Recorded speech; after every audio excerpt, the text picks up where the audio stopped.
Good afternoon friends. तो जैसे कि आप सब जानते हैं कि हिंदी साहित्य के इतिहास का हमारा जो 2000 प्रश्नोत्तर सीरीज चल रहा है उसका अब तक जो है हम 7 क्लास कंप्लीट कर चुके हैं। 700 महत्वपूर्ण हिंदी साहित्य के प्रश्नोत्तर डिस्कस किए जा चुके हैं। आज पार्ट 8 की शुरुआत होने जा रही है और आज भी जो है हम 100 महत्वपूर्ण हिंदी साहित्य के प्रश्नोत्तर डिस्कस करेंगे जो बहुत ही महत्वपूर्ण है। और इससे पहले हमने जो विभिन्न प्रकार के टीजीटी और पीजीटी परीक्षाएं हैं उनसे जुड़े प्रश्नोत्तर हम डिस्कस कर चुके हैं, तो आप जाके देख सकते हैं। तो चलिए शुरू करते हैं आज का क्लास। पहला सवाल, महादेवी वर्मा ने हिंदी के प्रचार प्रसार के लिए इनमें से किस संस्था की स्थापना प्रयाग में की है? बहुत ही महत्वपूर्ण प्रश्न है। तो महादेवी वर्मा ने हिंदी के प्रचार प्रसार के लिए इनमें से किस संस्थान की स्थापना जो है प्रयाग में की है? तो इसका सही उत्तर होगा आपका ऑप्शन नंबर बी, साहित्यकार संसद। तो आपका बी ऑप्शन जो है बिल्कुल यहाँ पे सही है। चलिए आगे बढ़ते हैं। साहित्य अकादमी का पहला अध्यक्ष कौन था? बहुत ही महत्वपूर्ण प्रश्न है। तो साहित्य अकादमी का पहला अध्यक्ष कौन था? तो इसका सही उत्तर होगा आपका option number C, Jawaharlal Nehru. तो आपका सी ऑप्शन जो है बिल्कुल यहाँ पे सही है। चलिए आगे बढ़ते हैं। दक्षिण भारत हिंदी प्रचार सभा के संस्थापक कौन थे? तो दक्षिण भारत हिंदी प्रचार सभा के संस्थापक कौन थे? तो इसका सही उत्तर होगा आपका option number B, Mahatma Gandhi. तो आपका बी ऑप्शन जो है बिल्कुल यहाँ पे सही है। चलिए आगे बढ़ते हैं। नागरी प्रचारणी सभा की स्थापना कब हुई थी? बहुत ही महत्वपूर्ण प्रश्न है। तो नागरी प्रचारणी सभा की स्थापना जो है कब हुई थी? तो इसका सही उत्तर होगा आपका ऑप्शन नंबर ए, 1893। तो आपका ए ऑप्शन जो है बिल्कुल यहाँ पे सही है। चलिए आगे बढ़ते हैं। अखिल भारतीय हिंदी साहित्य सम्मेलन की स्थापना कहाँ हुई थी? तो अखिल भारतीय हिंदी साहित्य सम्मेलन की स्थापना कहाँ हुई थी? तो इसका सही उत्तर होगा आपका ऑप्शन नंबर डी, प्रयाग। तो आपका ए ऑप्शन जो है बिल्कुल यहाँ पे सही है। चलिए आगे बढ़ते हैं। थियोसॉफिकल सोसाइटी की स्थापना कब हुई थी? तो थियोसॉफिकल सोसाइटी इसकी स्थापना कब हुई थी? तो इसका सही उत्तर होगा आपका ऑप्शन नंबर ए, 1875। तो आपका ए ऑप्शन जो है बिल्कुल यहाँ पे सही है। चलिए आगे बढ़ते हैं। साहित्य अकादमी की स्थापना कब की गई थी? तो साहित्य अकादमी की स्थापना कब की गई थी? तो इसका सही उत्तर होगा आपका ऑप्शन नंबर डी, 1953। तो आपका डी ऑप्शन जो है बिल्कुल यहाँ पे सही है। चलिए आगे बढ़ते हैं। परिमल किसकी संस्था है? तो परिमल जो है ये किसकी संस्थान है? तो इसका सही उत्तर होगा आपका ऑप्शन नंबर डी, नए लेखकों के। तो आपका डी ऑप्शन जो है बिल्कुल यहाँ पे सही है। दक्षिण भारत की प्रमुख हिंदी संस्थान कौन सी है? बहुत ही महत्वपूर्ण प्रश्न है। तो दक्षिण भारत की प्रमुख हिंदी संस्थान कौन सी है? तो इसका सही उत्तर होगा आपका ऑप्शन नंबर सी, दक्षिण भारत हिंदी प्रचार सभा। तो आपका सी ऑप्शन जो है बिल्कुल यहाँ पे सही है। चलिए आगे बढ़ते हैं। प्रगतिशील लेखक संघ की स्थापना कब हुई थी? तो प्रगतिशील लेखक संघ की स्थापना कब हुई थी? तो इसका सही उत्तर होगा आपका ऑप्शन नंबर ए, 1936। तो आपका ए ऑप्शन जो है बिल्कुल यहाँ पे सही है। चलिए आगे बढ़ते हैं। अखिल भारतीय हिंदी साहित्य सम्मेलन की स्थापना कब की गई थी? बहुत ही महत्वपूर्ण प्रश्न है। तो अखिल भारतीय हिंदी साहित्य सम्मेलन की स्थापना जो है कब की गई थी? तो इसका सही उत्तर होगा आपका ऑप्शन नंबर डी, 1910। तो आपका डी ऑप्शन जो है बिल्कुल यहाँ पे सही है। चलिए आगे बढ़ते हैं। दक्षिण भारत हिंदी प्रचार सभा का केंद्रीय कार्यालय कहाँ है? बहुत ही महत्वपूर्ण प्रश्न है। तो दक्षिण भारत हिंदी प्रचार सभा का केंद्रीय कार्यालय कहाँ है? तो इसका सही उत्तर होगा आपका ऑप्शन नंबर सी, चेन्नई। तो आपका सी ऑप्शन जो है बिल्कुल यहाँ पे सही है। चलिए आगे बढ़ते हैं। हिंदी साहित्य परिषद की प्रथम अध्यक्ष कौन थे? बहुत ही महत्वपूर्ण प्रश्न है। तो हिंदी साहित्य परिषद के प्रथम अध्यक्ष कौन थे? तो इसका सही उत्तर होगा आपका ऑप्शन नंबर ए, पुरुषोत्तम दास टंडन। तो आपका ए ऑप्शन जो है बिल्कुल यहाँ पे सही है। ये जो है हिंदी साहित्य परिषद के प्रथम अध्यक्ष थे। चलिए आगे बढ़ते हैं। अखिल भारतीय हिंदी साहित्य सम्मेलन के प्रथम सभापति कौन थे? बहुत ही महत्वपूर्ण प्रश्न है। तो अखिल भारतीय हिंदी साहित्य सम्मेलन के प्रथम सभापति कौन थे? तो इसका सही उत्तर होगा आपका option number D, Madan Mohan Malviya. तो आपका डी ऑप्शन जो है बिल्कुल यहाँ पे सही है। चलिए आगे बढ़ते हैं। महात्मा गांधी हिंदी साहित्य सम्मेलन के सभापति कब बने? बहुत ही महत्वपूर्ण प्रश्न है। तो महात्मा गांधी हिंदी साहित्य सम्मेलन के सभापति कब बने? तो इसका सही उत्तर होगा आपका ऑप्शन नंबर बी 1918। तो आपका बी ऑप्शन जो है बिल्कुल यहाँ पे सही है। चलिए आगे बढ़ते हैं। प्रगतिशील लेखक संघ के प्रथम सभापति कौन थे? बहुत ही महत्वपूर्ण प्रश्न है। तो प्रगतिशील लेखक संघ के प्रथम सभापति कौन थे? तो इसका सही उत्तर होगा आपका ऑप्शन नंबर सी प्रेमचंद। तो आपका सी ऑप्शन जो है बिल्कुल यहाँ पे सही है। सरस्वती पत्रिका के संस्थापक कौन थे? बहुत ही महत्वपूर्ण प्रश्न है। तो सरस्वती पत्रिका के संस्थापक कौन थे?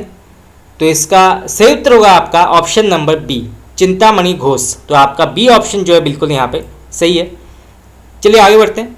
काशी सार्वजनिक सभा तथा कविता वर्धिनी संस्थाओं की स्थापना किसने की थी? बहुत ही महत्वपूर्ण प्रश्न है। तो काशी सार्वजनिक सभा तथा कविता वर्धिनी संस्थाओं की स्थापना जो है किसने की थी? तो इसका सही उत्तर होगा आपका ऑप्शन नंबर ए भारतेंदु हरिश्चंद्र। तो आपका ए ऑप्शन जो है बिल्कुल यहाँ पे सही है। चलिए आगे बढ़ते हैं। प्रगतिशील लेखक संघ का प्रथम अधिवेशन कहाँ हुआ था? बहुत ही महत्वपूर्ण प्रश्न है। तो प्रगतिशील लेखक संघ का प्रथम अधिवेशन कहाँ हुआ था? तो इसका सही उत्तर होगा आपका ऑप्शन नंबर ए लखनऊ। तो आपका ए ऑप्शन जो है बिल्कुल यहाँ पे सही है। चलिए आगे बढ़ते हैं। राष्ट्रीय नाटक अकादमी की स्थापना कब की गई थी? तो राष्ट्रीय नाटक अकादमी की स्थापना जो है वो कब की गई थी? तो इसका सही उत्तर होगा आपका ऑप्शन नंबर डी 1959। तो आपका डी ऑप्शन जो है बिल्कुल यहाँ पे सही है। चलिए आगे बढ़ते हैं।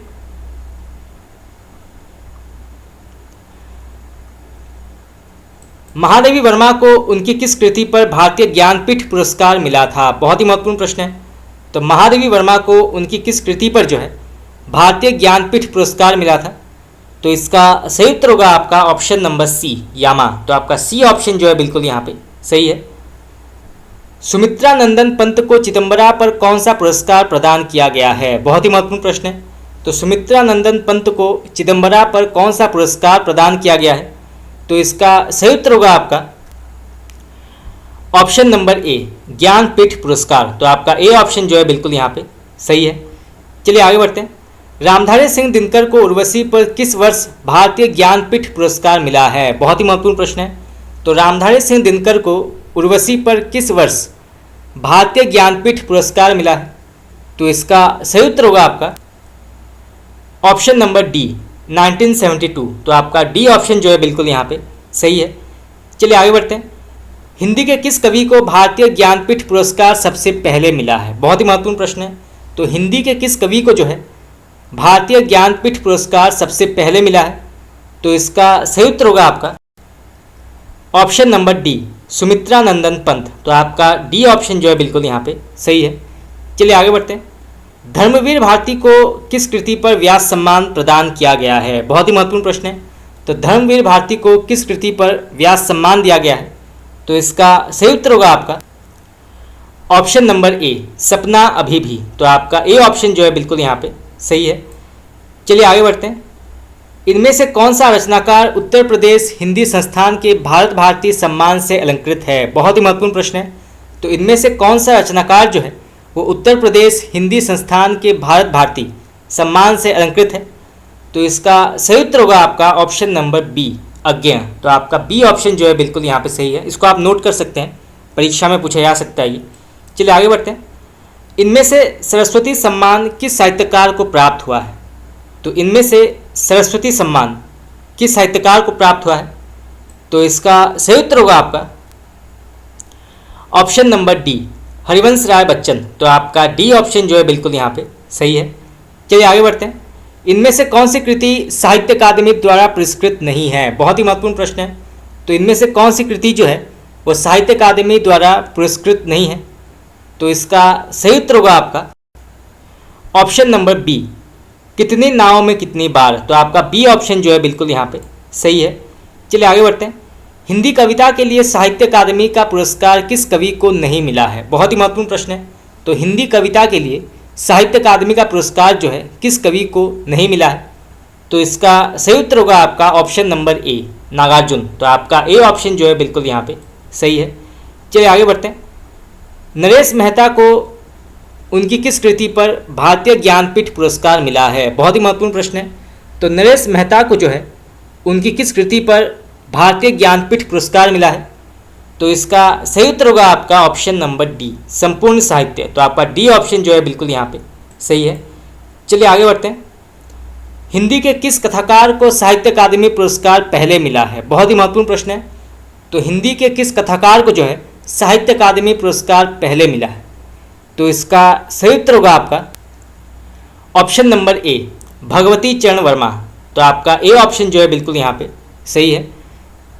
भीष्म साहनी को उनकी किस कृति पर साहित्य अकादमी पुरस्कार प्रदान किया गया है? बहुत ही महत्वपूर्ण प्रश्न है। तो भीष्म साहनी को उनकी किस कृति पर जो है साहित्य अकादमी पुरस्कार प्रदान किया गया है? तो इसका सही उत्तर होगा आपका ऑप्शन नंबर डी, तमस। तो आपका डी ऑप्शन जो है बिल्कुल यहाँ पे सही है।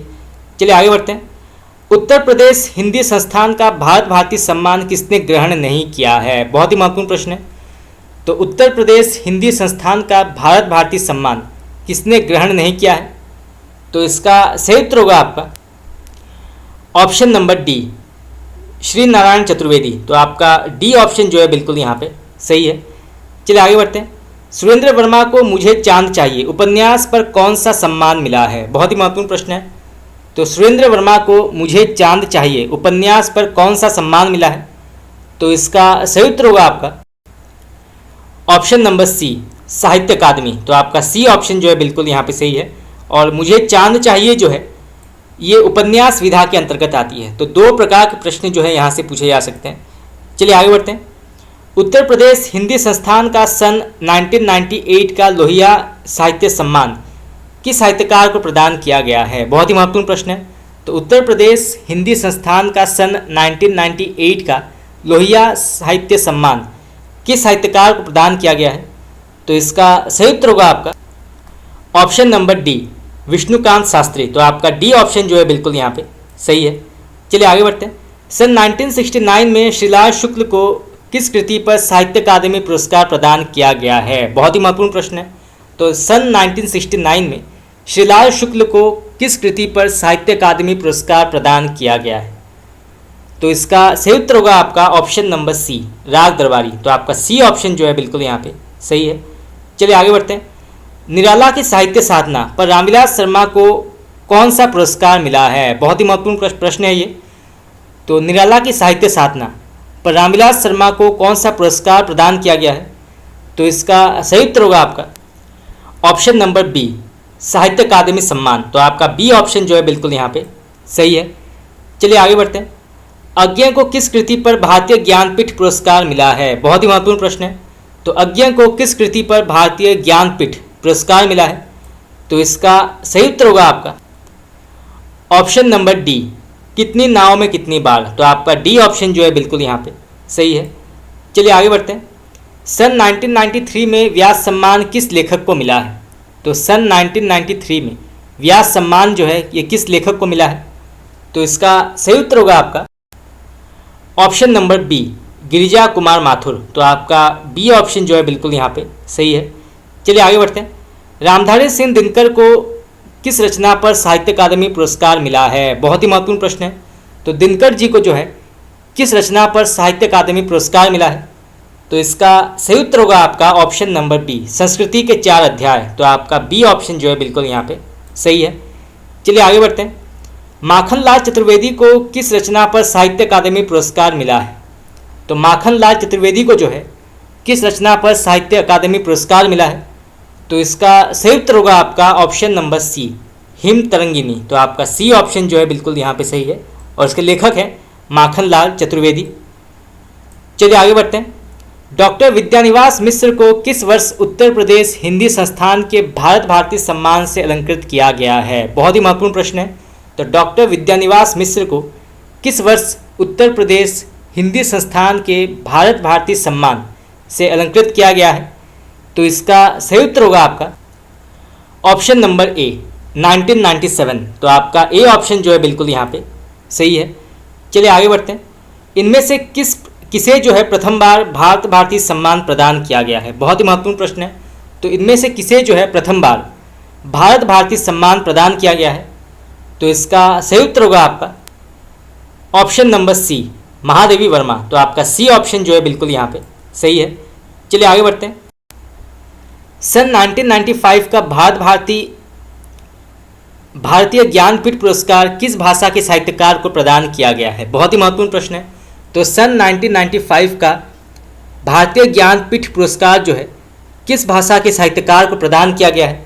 तो इसका सही उत्तर होगा आपका ऑप्शन नंबर सी, मलयालम। तो आपका सी ऑप्शन जो है बिल्कुल यहाँ पे सही है। चलिए आगे बढ़ते हैं। कुंवर नारायण को उनकी किस कृति पर व्यास सम्मान प्रदान किया गया है? बहुत ही महत्वपूर्ण प्रश्न है। तो कुंवर नारायण को जो है उनकी किस कृति पर व्यास सम्मान प्रदान किया गया है? तो इसका सही उत्तर होगा आपका ऑप्शन नंबर बी, कोई दूसरा नहीं। तो आपका बी ऑप्शन जो है बिल्कुल यहाँ पे सही है। चलिए आगे बढ़ते हैं। सन 1994 का मूर्ति देवी पुरस्कार किस भाषा के लेखक को प्रदान किया गया है? तो सन 1994 का मूर्ति देवी पुरस्कार जो है ये किस भाषा के लेखक को प्रदान किया गया है? तो इसका सही उत्तर होगा आपका ऑप्शन नंबर बी, मराठी। तो आपका बी ऑप्शन जो है बिल्कुल यहाँ पे सही है। चलिए आगे बढ़ते हैं। विष्णु प्रभाकर को किस कृति पर साहित्य अकादमी पुरस्कार मिला है? बहुत ही महत्वपूर्ण प्रश्न है। तो विष्णु प्रभाकर को जो है किस कृति पर साहित्य अकादमी पुरस्कार मिला है? तो इसका सही उत्तर होगा आपका ऑप्शन नंबर ए, अर्धनारीश्वर। तो आपका ए ऑप्शन जो है बिल्कुल यहाँ पे सही है। चलिए आगे बढ़ते हैं। सन 1992 का भारतीय ज्ञानपीठ पुरस्कार किस भाषा के लेखक को मिला है? बहुत ही महत्वपूर्ण प्रश्न है। तो सन 1992 का भारतीय ज्ञानपीठ पुरस्कार जो है ये किस भाषा के लेखक को मिला है? तो इसका सही उत्तर होगा आपका ऑप्शन नंबर ए, हिंदी। तो आपका ए ऑप्शन जो है बिल्कुल यहाँ पे सही है। चलिए आगे बढ़ते हैं। सन 1997 का साहित्य अकादमी पुरस्कार हिंदी में किस कवि को मिला है? बहुत ही महत्वपूर्ण प्रश्न है। तो सन 1997 का साहित्य अकादमी पुरस्कार जो है हिंदी के किस कवि को मिला है? तो इसका सही उत्तर होगा आपका option number D, Leeladhar Jagudi. तो आपका डी ऑप्शन जो है बिल्कुल यहाँ पे सही है। चलिए आगे बढ़ते हैं। श्रीलाल शुक्ल को उनकी किस कृति पर व्यास सम्मान प्रदान किया गया है? तो श्रीलाल शुक्ल को जो है उनकी किस कृति पर व्यास सम्मान प्रदान किया गया है? तो इसका सही उत्तर होगा आपका ऑप्शन नंबर ए, विश्रामपुर का संत। तो आपका ए ऑप्शन जो है बिल्कुल यहाँ पे सही है। चलिए आगे बढ़ते हैं। कथा साहित्य में किस रचनाकार को कृषक संस्कृति का प्रमुख गायक कहा गया है? बहुत ही महत्वपूर्ण प्रश्न है। तो कथा साहित्य में किस रचनाकार को जो है कृषक संस्कृति का प्रमुख गायक कहा गया है? तो इसका सही उत्तर होगा आपका ऑप्शन नंबर डी, प्रेमचंद। तो आपका डी ऑप्शन जो है बिल्कुल यहाँ पे सही है। चलिए आगे बढ़ते हैं। हिंदी साहित्य में कौन सा रचनाकार द्वितीय भारतेंदु के नाम से विख्यात है? बहुत ही महत्वपूर्ण प्रश्न है। ये प्रश्न आपका कई बार जो है टीजीटी और पीजीटी परीक्षा में पूछा गया है। तो हिंदी साहित्य में कौन सा रचनाकार जो है वो द्वितीय भारतेंदु के नाम से विख्यात है? तो इसका सही उत्तर होगा आपका option number A, Pratap Narayan Mishra. तो आपका ए ऑप्शन जो है बिल्कुल यहाँ पे सही है। चलिए आगे बढ़ते हैं। सन 1873 में हिंदी नई चाल में ढली, ये कथन किसका है? तो सन 1873 में हिंदी नई चाल में ढली, ये किसने कहा है? तो इसका सही उत्तर होगा आपका option number C, Bharatendu Harishchandra. तो आपका सी ऑप्शन जो है बिल्कुल यहाँ पे सही है। चलिए आगे बढ़ते हैं। आधुनिक हिंदी में कौन सी विधा जो है बोध कथा के रूप में जानी जाती है? तो आधुनिक हिंदी में कौन सी विधा जो है बोध कथा के रूप में जानी जाती है? तो इसका सही उत्तर होगा आपका ऑप्शन नंबर सी, लघु कथा। तो आपका सी ऑप्शन जो है बिल्कुल यहाँ पे सही है। चलिए आगे बढ़ते हैं। उनका गद्य मुर्दे में कफन फाड़कर उठ बैठने की शक्ति संचारित करता है, ये कथन किस रचनाकार के लिए कहा गया है? तो उनका गद्य जो है वो मुर्दे में कफन फाड़कर उठ बैठने की शक्ति संचारित करता है, तो ये कथन जो है किस रचनाकार के लिए कहा गया है? तो इसका सही उत्तर होगा आपका option number B, Mahadevi Verma. तो आपका बी ऑप्शन जो है बिल्कुल यहाँ पे सही है। चलिए आगे बढ़ते हैं। एकांतवासी योगी नाम से हरमिट का अनुवाद किसने किया है? बहुत ही महत्वपूर्ण प्रश्न है। तो एकांतवासी योगी नाम से हरमिट का अनुवाद किसने किया है? तो इसका सही उत्तर होगा आपका ऑप्शन नंबर बी, श्रीधर पाठक। तो आपका बी ऑप्शन जो है बिल्कुल यहाँ पे सही है। चलिए आगे बढ़ते हैं। हिंदी साहित्य में कलम का सिपाही किसे कहा जाता है? बहुत ही महत्वपूर्ण प्रश्न है। तो हिंदी साहित्य में कलम का सिपाही ये किसे कहा जाता है? तो इसका सही उत्तर होगा आपका ऑप्शन नंबर ए, प्रेमचंद। तो आपका बी, ए ऑप्शन जो है बिल्कुल यहाँ पे सही है। चलिए आगे बढ़ते हैं। मुझको क्या ढूंढे बंदे मैं तो तेरे पास रे, ये पंक्ति किसकी है? बहुत ही प्रसिद्ध पंक्ति है, कई बार जो है परीक्षा में पूछा गया है। तो मुझको क्या ढूंढे बंदे मैं तो तेरे पास रे, ये किसने कहा है? तो इसका सही उत्तर होगा आपका option number D, Kabir, Kabirdas. तो आपका डी ऑप्शन जो है बिल्कुल यहाँ पे सही है। चलिए आगे बढ़ते हैं। बंगला का विकास किस भाषा से हुआ है? तो बंगला का विकास जो है ये किस भाषा से हुआ है?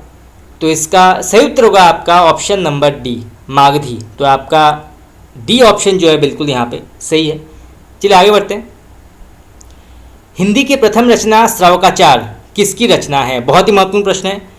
तो हिंदी की प्रथम रचना जो है श्रावकाचार, ये किसकी रचना है? तो इसका सही उत्तर होगा आपका ऑप्शन नंबर बी, देवसेन। तो आपका बी ऑप्शन जो है बिल्कुल यहाँ पे सही है। चलिए आगे बढ़ते हैं। यथार्थवाद में किस दृष्टि की प्रधानता रही है? बहुत ही महत्वपूर्ण प्रश्न है। तो यथार्थवाद में किस दृष्टि की प्रधानता है? तो इसका सही उत्तर होगा आपका ऑप्शन नंबर सी, वस्तु केंद्रित। तो आपका सी ऑप्शन जो है बिल्कुल यहाँ पे सही है। चलिए आगे बढ़ते हैं। भूले बिसरे चित्र किस विधा की रचना मानी जाती है? तो भूले बिसरे चित्र किस विधा की रचना मानी जाती है? तो इसका सही उत्तर होगा आपका ऑप्शन नंबर सी, उपन्यास। तो आपका सी ऑप्शन जो है बिल्कुल यहाँ पे सही है। चलिए आगे बढ़ते हैं। केशव कही ना जाय का कहिए, ये पंक्ति किस कवि की है? बहुत ही प्रसिद्ध पंक्ति है, कई बार जो है परीक्षा में पूछा गया है, तो आप इसको नोट कर सकते हैं।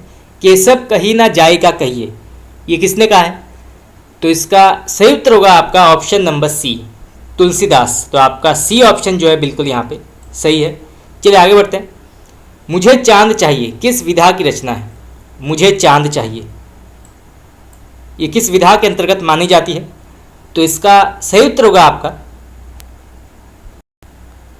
ऑप्शन नंबर डी, उपन्यास। तो आपका डी ऑप्शन जो है बिल्कुल यहाँ पे सही है। चलिए आगे बढ़ते हैं। प्रथम विश्व हिंदी सम्मेलन कहाँ आयोजित किया गया है? बहुत ही महत्वपूर्ण प्रश्न है। तो प्रथम विश्व हिंदी सम्मेलन जो है ये कहाँ आयोजित किया गया है? तो इसका सही उत्तर होगा आपका ऑप्शन नंबर ए, नागपुर। तो आपका ए ऑप्शन जो है बिल्कुल यहाँ पे सही है। चलिए आगे बढ़ते हैं। इनमें से मार्क्सवादी आलोचक कौन है? तो इनमें से मार्क्सवादी आलोचक कौन है? तो इसका सही उत्तर होगा आपका option number D, Ramvilas Sharma. तो आपका डी ऑप्शन जो है बिल्कुल यहाँ पे सही है। चलिए आगे बढ़ते हैं। वियोगी हरि का पूरा नाम क्या है? बहुत ही महत्वपूर्ण प्रश्न है, कई बार जो है परीक्षा में पूछा गया है। तो वियोगी हरि का पूरा नाम क्या है? तो इसका सही उत्तर होगा आपका option number B, Harihar Prasad Dwivedi. तो आपका बी ऑप्शन जो है बिल्कुल यहाँ पे सही है। चलिए आगे बढ़ते हैं। उक्ति व्यक्ति प्रकरण किसकी रचना है? तो उक्ति व्यक्ति प्रकरण ये किसकी रचना है? तो इसका सही उत्तर होगा आपका option number C, Damodar Sharma. तो आपका सी ऑप्शन जो है बिल्कुल यहाँ पे सही है। चलिए आगे बढ़ते हैं। फंतासी का प्रयोग किस कवि ने सबसे अधिक किया है? बहुत ही महत्वपूर्ण प्रश्न है। तो फंतासी का प्रयोग जो है किस कवि ने सबसे अधिक किया है? तो इसका सही उत्तर होगा आपका ऑप्शन नंबर ए, मुक्तिबोध। तो आपका ए ऑप्शन जो है बिल्कुल यहाँ पे सही है। चलिए आगे बढ़ते हैं। छायावाद के लिए आचार्य रामचंद्र शुक्ल ने किस शब्द का प्रयोग किया है? बहुत ही महत्वपूर्ण प्रश्न है, कई बार जो है परीक्षा में पूछा गया है। तो छायावाद के लिए आचार्य रामचंद्र शुक्ल ने किस शब्द का प्रयोग किया है? तो इसका सही उत्तर होगा आपका ऑप्शन नंबर बी, मधुचर्या। तो आपका बी ऑप्शन जो है बिल्कुल यहाँ पे सही है। चलिए आगे बढ़ते हैं। चीड़ों पर चांदनी किस विधा की रचना मानी जाती है? तो चीड़ों पर चांदनी ये किस विधा की रचना मानी जाती है? तो इसका सही उत्तर होगा आपका ऑप्शन नंबर सी, यात्रावृत्त। तो आपका सी ऑप्शन जो है बिल्कुल यहाँ पे सही है। चलिए आगे बढ़ते हैं। पराधीन सपने हूँ सुख नाही किसकी पंक्ति है? तो पराधीन सपने हूँ सुख नाही ये किसकी पंक्ति है? ये प्रश्न जो है ये भी कई बार परीक्षा में पूछा गया है, तो इसे भी जानना आवश्यक है। तो इसके लेखक कौन है? तो इसका सही उत्तर होगा आपका ऑप्शन नंबर ए, तुलसीदास। तो आपका ए ऑप्शन जो है बिल्कुल यहाँ पे सही है। चलिए आगे बढ़ते हैं। पूर्व ग्रह पत्रिका का प्रकाशन कहाँ हुआ है? तो पूर्व ग्रह पत्रिका का प्रकाशन कहाँ हुआ है? तो इसका सही उत्तर होगा आपका ऑप्शन नंबर ए भोपाल। तो आपका ए ऑप्शन जो है बिल्कुल यहाँ पे सही है। चलिए आगे बढ़ते हैं। कलम का सिपाही किसकी रचना है? कलम का सिपाही बहुत ही प्रसिद्ध ये रचना है, कई बार जो है परीक्षा में पूछा जाता है और ये जो है आपके सिलेबस में भी होगा। तो कलम का सिपाही के लेखक कौन है? तो इसका सही उत्तर होगा आपका ऑप्शन नंबर डी अमृत राय, जो कि पुत्र हैं प्रेमचंद के।